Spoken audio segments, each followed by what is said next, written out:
The Igbo Cultural Association of Michigan, ICAM, has the pleasure to announce the celebration of Festival and Culture of Iwajindibo 2025. Come join the carnival at Wayne County Community College District, Northwest Campus, from 12 noon to 6 p.m. Saturday, August the 2nd, 2025. The gala night will be held at the Divine Providence, Southfield, Michigan, from 8 p.m. to 2 a.m. Representatives from 7 Igbo-speaking states of Nigeria are Chief Dr. Linus Aharoka Akekuchionwa, representing Abia State; Dr. Nwafo Okonkwo, President, Anambra State Association of Michigan; Deacon John Agwegwe, President, Delta State Association, Michigan; Mr. Godwin Iduma, Leader, Ebonyi State Association, Michigan; Mr. Victor Nzekwe, President, Enugu State Association, Michigan; Chief O.O. Osuji, President, Imo State Citizens in Michigan; Chief Dr. Joseph Mbadiwe Ogundo, representing Rivers State.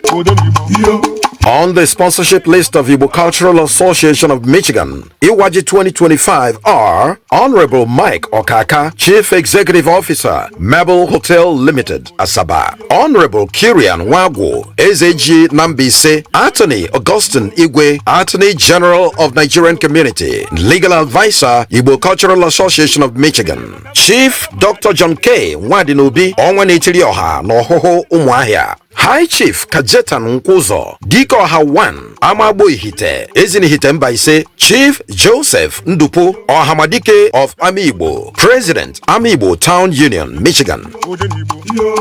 Igbo Cultural Association of Michigan, Iwaji 2025, Saturday, 2nd August 2025. This message is brought to you by Engineer Gabe Ugu, President, Mr. Emmanuel Eze, Vice President, Mr. Jeff Ngene, Secretary, Chief Mrs. Helen Meju, Financial Secretary, Mrs. Chinwe Ohaka, Treasurer, Dr. Mrs. Neka Chudi, Publicity Secretary, Mrs. Pauline Irebulam, Provost, Maziuche Andrew Iriele, Assistant Publicity Secretary, Chief Dr. C. Morgan C. Onwenu, Akusinana, Akarugondibo Buruburu, Chairman, Planning Committee, and Honorable Prince Ama Anyo Handi Bona, Michigan, co-chairman of the planning committee.